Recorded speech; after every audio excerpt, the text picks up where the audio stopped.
예수님께서 지금 이 자리에 있는 우리들에게 물으십니다. 네가 나를 사랑하느냐? 여러분, 예수님 사랑하십니까? 3번이나 물으셨습니다. 그리고 내 양을 먹이라, 그렇게 당부하셨습니다. 역시 3차례나 당부하셨습니다. 베드로가 예수님을 3차례 부인해서 그런지 이 3차례의 질문과 당부를 베드로에게 하셨습니다. 15절, 16절, 17절에 시몬 베드로야, 네가 이 사람들보다 나를 사랑하느냐? 또 네가 나를 사랑하느냐? 그러면 내 어린 양떼를 먹이라. 내 양을 쳐라. 내 양떼를 먹이라. 좀 더 깊이 생각해 보십시다. 왜 3번이나 물으셨습니까? 베드로가 3번 예수님을 부인해서 그렇습니까? 물론 그렇겠지만 여기에는 우리가 예수님을 사랑하기가 무척이나 어렵고 또 그만큼 예수님께서 분부하신 바 예수님의 양을 먹이는 것이 어렵기 때문입니다. 그덕 반복해서 물으시고 당부하시는 것이 그 이유입니다. 먼저 예수님께서 오늘 이 말씀을 하신 때는 예수님께서 제자들에게 3번째 나타나신 때였습니다. 예수님은 일찍이 막달라 마리아에게 처음으로 부활하신 모습을 나타내셨고, 이 2번째는 도마가 없을 때 제자들에게 나타나셨습니다. 이것이 제자들에게 나타나신 첫 번째 현현이었습니다. 그리고 도마가 있을 때 제자들에게 2번째 나타나셨습니다. 지금까지 2번 제자들에게 나타나신 것입니다. 그런데 이 2번의 나타나심은 예수님께서 십자가에 못 박히신 곳 예루살렘 부근이었습니다. 그런데 오늘 말씀에 3번째 나타나신 곳은 어디였습니까? 갈릴리였습니다. 왜 갈릴리였을까요? 이것은 예수님이 부활하신 아침에 무덤을 찾았던 막달라 마리아와 다른 마리아에게 천사들이 말한 대로였습니다. 마태복음 28장 7절에 천사들이 막달라 마리아에게 이렇게 이야기했습니다. 빨리 가서 제자들에게 말하기를 그는 죽은 사람들 가운데서 살아나셔서 그들보다 먼저 갈릴리로 가시니 그들은 거기서 그를 뵙게 될 것이다 라고 하여라. 이것이 내가 너에게 하는 말이다. 어디로 가서 예수님 뵈라고 했습니까? 갈릴리로 가라고 했어요. 그래서 제자들이 갈릴리로 간 것입니다. 그래서 다른 어떤 사람들이 말하는 것처럼 제자들이 갈릴리로 간 것은 예수님이 십자가에 처형된 그 악몽과 같은 일을 잊어버리려고, 또 이제 주님도 없으시니 뭐 하고 살아갈까 낙심과 시리에 가득 차서 그래 우리 하여튼 고기나 잡으러 가자 해서 간 것이 아니라 막달라 마리아를 통해서 전해 들었고 또 예수님이 분부하신 그 말씀을 기억해서 갈릴리로 간 것입니다. 그것을 증명하는 말씀이 오늘 말씀 1절입니다. 1절에 그 뒤에 라고 했습니다. 이 그 뒤에라는 말은 예수님께서 도마에게 모습을 보이신 2번째 일 이후에 라는 말씀입니다. 그 뒤에 예수께서 디베랴 바다에서 다시 제자들에게 자기를 나타내셨는데, 여러분 디베랴 바다가 어디죠? 디베랴 바다는 갈릴리 호수 또 갈릴리 바다와 같은 말입니다. 당시 사람들은 갈릴리 호수인데 이 호수가 바다처럼 크게 보여서 갈릴리 바다라고도 불렀고, 또 디베랴 바다라는 말은 당시 로마의 황제 안티파스가 갈릴리 호수변에 디베랴라는 도시를 건설하기 그것을 지칭하는 것입니다. 그래서 갈릴리 호수변에 건설해 놓은 디베랴라는 도시에 있는 호수다. 그래서 디베랴 바다라고 불렀습니다. 이제 이 갈릴리 호수에서 다시 제자들에게 자신을 나타내시는데 시몬 베드로와 쌍둥이라고 불리는 도마와 갈릴리 사람 나다나엘과 세베대의 아들들과 제자들 가운데서 다른 두 사람이 한 자리에 있었다라고 했습니다.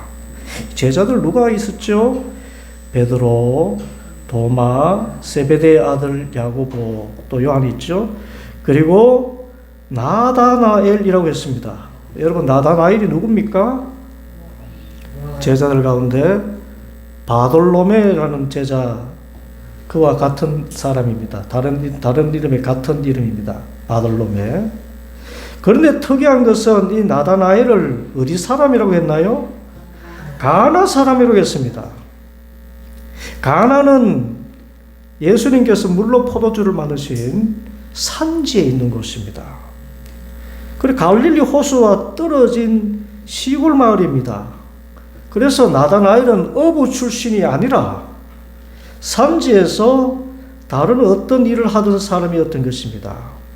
그래서 3절에 시몬 베드로가 다른 6사람에게 제안한 바와 같이 나는 고기를 잡으러 가겠소라고 했을 때 다른 사람들도 우리도 함께 가겠소라고 한 것은 단순히 예수님을 잃어버린 낙심 때문에 이전에 그 생업인 고기잡이라 하야겠다고 말하는 것이 아니라는 것입니다. 산지 사람 나다나엘이 생전 해본 일 없는 고기잡이 가겠다고,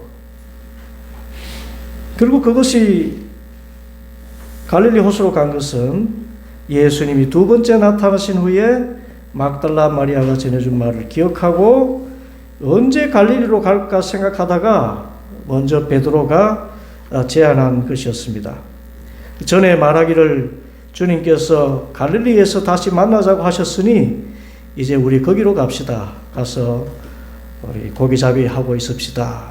그렇게 해서 갈릴리 호수에서 고기잡이를 하고 있었는데, 그런데 고기잡이가 영 신통치 않았습니다. 3절에 그날 밤에는 고기를 한 마리도 잡지 못하였다.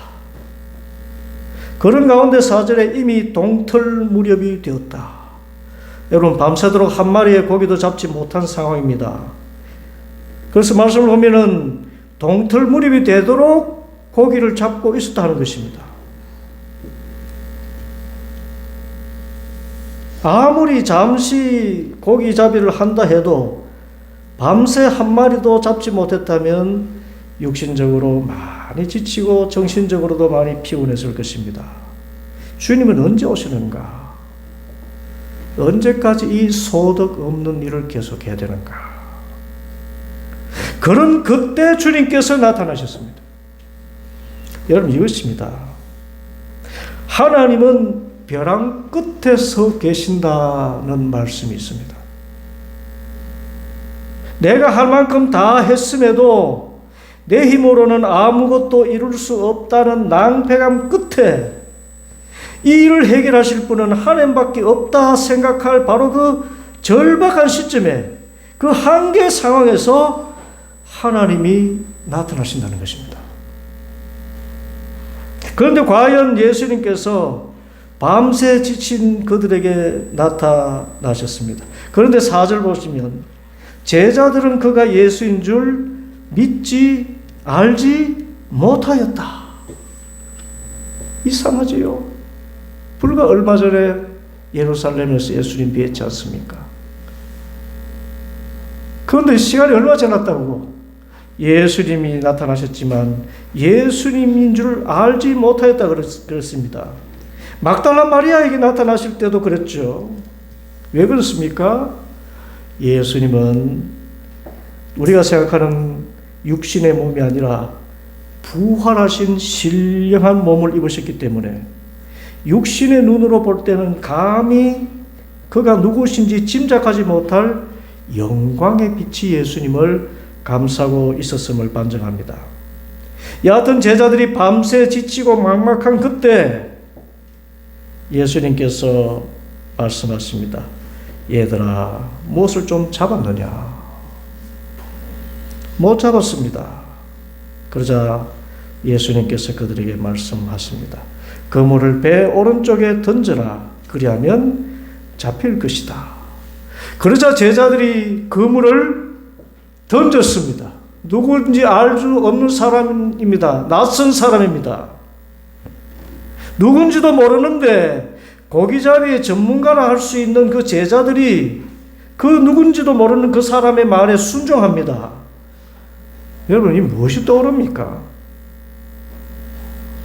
예수님의 음성입니다. 모습을 보고는 알지 못했지만 뭘 듣고 예수님인 줄 압니까? 음성을 듣고 예수님인 줄 압니다. 처음 고기잡이 하던 제자들을 부르실 때 그 음성입니다. 사랑과 영성이 깊은 그 음성이었습니다. 그 음성, 너희는 나를 따르라 하셨을 때 그 들려주셨던 그 음성에 본능적으로 반응하는 것입니다. 영적으로 반응하는 것입니다. 우리의 신앙생활에 이것은 예수님의 음성이다 하는 확실한 깨달음이 올 때가 있습니다. 그때 우리는 반응해야 됩니다. 반응해서 내 생각과는 다르지만 이것은 예수님의 음성이다 싶을 때 오른편에 그물을 던지는 것입니다. 기도하면서 삶의 어려운 문제, 밤새 고기를 잡으려 했지만 한 마리도 잡지 못하는 막막한 상황이 되었을 때 우리는 기도하는 것입니다. 그 기도를 언제까지? 이것은 주님의 음성이다라는 음성이 들릴 때까지. 내 눈을 떠보는 아무리 봐도 주님이 안 보여요. 그런데 기도할 때에 주님께서 음성을 들려주시는데 처음 나를 부르셨을 때의 그 음성, 우리가 언제 처음 부르심을 받았습니까? 죄로 말미암아 죽을 수밖에 없는 나를 대신해서 십자가에 피 흘려 죽으시면서 내가 너를 용서한다, 내가 너를 사랑한다 하시던 그 마음에 울린 음성 아닙니까? 그 음성이 들려졌을 때 그때 결단하고 그때 주시는 말씀을 따라서 오른편에 그물을 던졌더니 물고기가 153마리나 걸렸습니다. 여러분, 이때 153마리 그러면 여러분 붕어만한 고기를 이야기하는 게 아닙니다. 갈릴리 호숫가에 크기가 무려 50cm, 60cm 되는 고기라 그래요.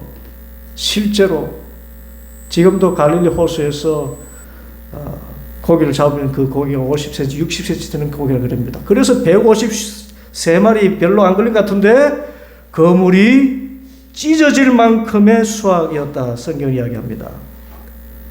무엇을 우리에게 또 가르쳐 주십니까? 예수님의 음성을 분별할 정도로 깊이 기도하고 그때 들려주신 음성에 반응해서 순종하면 이렇게 내가 생각조차 못했던 어마어마한 열매를 맺게 될 줄 믿습니다. 내 눈앞에 주님 보이지 않지요? 사방을 둘러봐도 주님의 흔적은 보이지 않습니다. 그러나 기도할 때 주님께서 세면없어 나를 처음 부르셨을 때 그 음성이 내 귀에 들리는 순간 내 마음에 또다시 울려 퍼지는 음성, 네 오른편에 그물을 던져라. 감동 주실 때 그 기도의 말씀에 순종하면 기적을 보게 될 줄 믿습니다. 주가정교회 어디로 이전할까요? 이 작은 공동체가 어디로 이전할까요? 어떻게 이전할까요? 우리는 주위를 둘러봐도 보이지 않습니다. 그러나 기도할 때 주님 밤이 밝도록 수고하였지만 한 마리도 잡지 못하였습니다 라고 할 때 그때 기도하고 또 기도하면 주님께서 들려주시는 세미한 음성, 이것은 주님의 음성이다 라는 감동이 올 때가 반드시 있는 줄 믿습니다. 그때 그 말씀에 따라서 순종하면 153마리 그물이 찢어질 듯 우리가 생각조차 하지 못했던 크고 은밀한 일을 보여주실 줄 믿습니다. 이것으로 사는 것입니다. 이제 제자들은 확신합니다. 주님이시구나. 갈릴리에서 만나고자 하셨던 주님이시구나. 그래서 예수님께서 하시는 말씀, 와서 아침을 먹으라. 얼마나 사랑이 풍성하신 주님이십니까? 그때 그 주님에 대해서 야, 당신이 예수님입니까? 라고 묻는 사람이 아무도 없었다. 이미 그 음성을 듣고 주님이시구나 깨닫고 그 음성에 순종했을 때 나타난 기적을 보면서 이것은 주님께서 하셨구나 알았기 때문입니다. 이제 아침을 먹은 뒤에 다른 제자들 다 뒤로 하고 베드로에게 물으셨습니다. 오늘 말씀의 제목입니다. 함께 받아가겠습니다. 요한의 아들 시몬아, 네가 나를 사랑하느냐? 뜬금없는 질문 같지만 베드로는 찔림이 큽니다. 얼마나 예수님 사랑하기가 힘든지요. 죽기까지 따르겠습니다 라고 말한 지 반나절 말입니다. 반나절 만에 나는 저 사람을 모르고 심지어 저주하면서까지 부인하지 않았습니까? 그래서인지 예수님께서 세 차례 물으셨습니다. 첫 번째는 요한의 아들 시몬아, 네가 나를 사랑하느냐 였습니다. 두 번째, 세 번째도 반복해서 요한의 아들 시몬아 라고 하셨습니다. 왜 베드로야 라고 하지 않으시고 요한의 아들 시몬아 라고 부르셨을까요?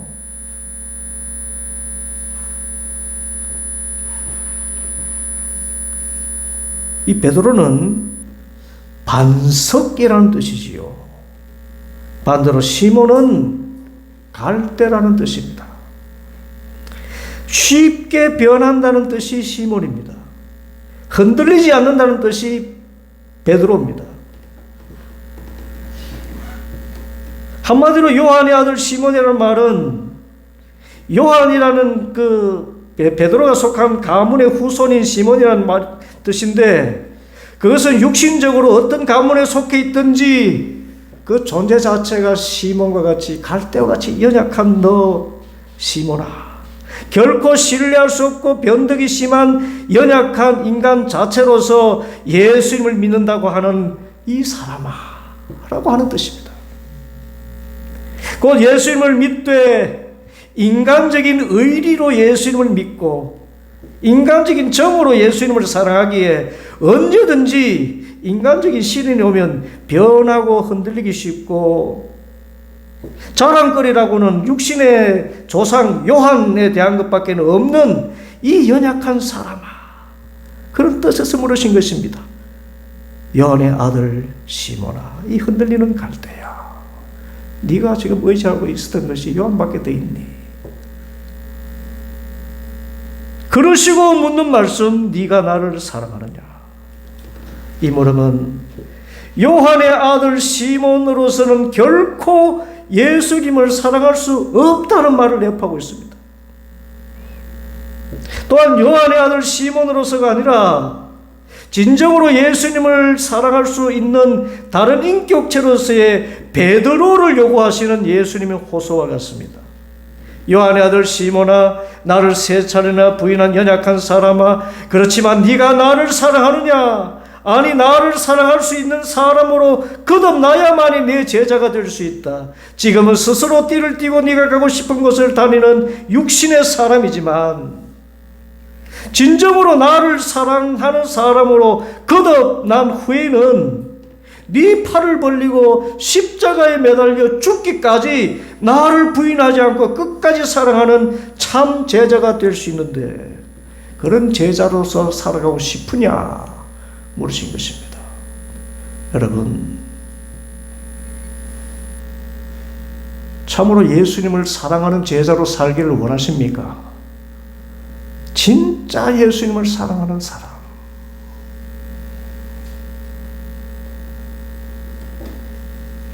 그런데 베드로가 알았는지 몰랐는지 대답을 합니다. 내가 주님을 사랑하는 줄을 주님께서 아십니다. 기가 막힌 답변이지요. 세 번 부인했는데 주님 사랑하는 줄 주님 다 알고 계시잖아요. 이렇게 뻔뻔할 수가 있습니까?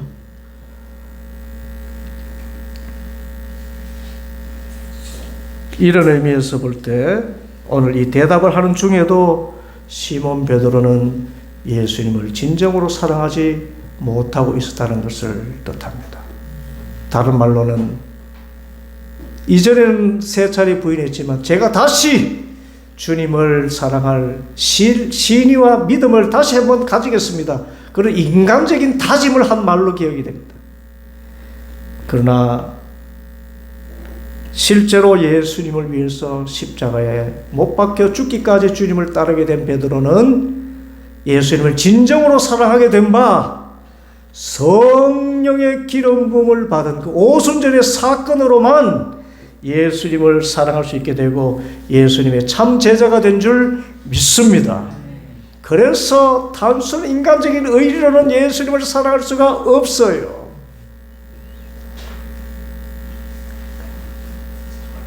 나 주님 사랑하겠습니다. 결단하고 죽기까지 따르겠습니다. 신념을 가진다고 해서 예수님 사랑할 수 있는 것이 아닙니다. 그런데 오늘 말씀에서 참으로 중요한 것은 무엇인가 하면 내가 주님을 사랑하는 줄 진짜 알게 되는 한 가지 정표가 있다는 것입니다. 그것을 예수님께서 물음으로 물으셨습니다. 네가 나를 사랑하느냐? 그리고는 주신 말씀, 이 말씀입니다.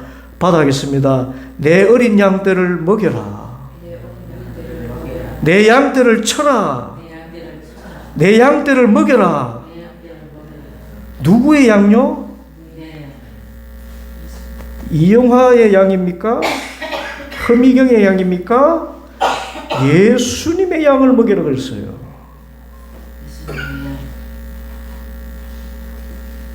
무슨 말씀입니까?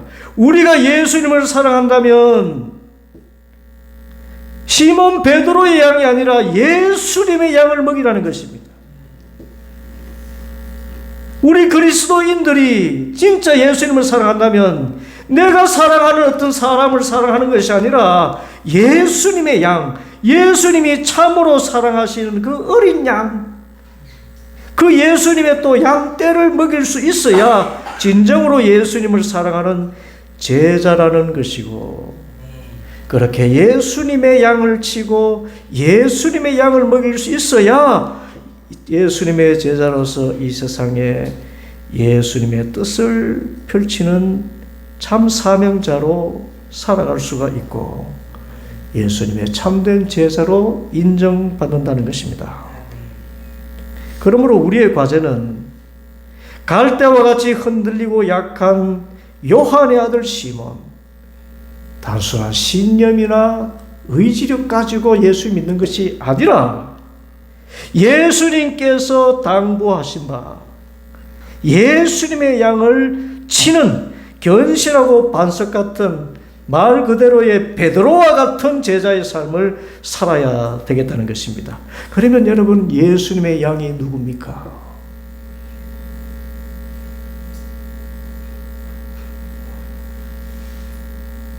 그것은 저와 여러분같이 세상에서는 아무 소망도 없고 죄로 말미암아서 죽을 수밖에 없는 병든 양과 소외된 양, 죄인의 괴소와 같은 그런 사람들입니다. 이 땅에서 소외되고 멸시받고 아무 관심도 받지 못하는 작은 자들, 이 사람들을 위해서 예수님이 십자가에 피 흘려 죽으셨어요. 십자가에 피 흘려 죽으신 것은 그만큼 사랑하신다는 것입니다. 나 같은 죄인을 사랑하셨지 나 같은 의인을 사랑하지 않으셨습니다. 여러분, 의인입니까? 죄인입니까? 죄인이었다가 의인이 된 것, 예수님이 나를 사랑하시기 때문입니다.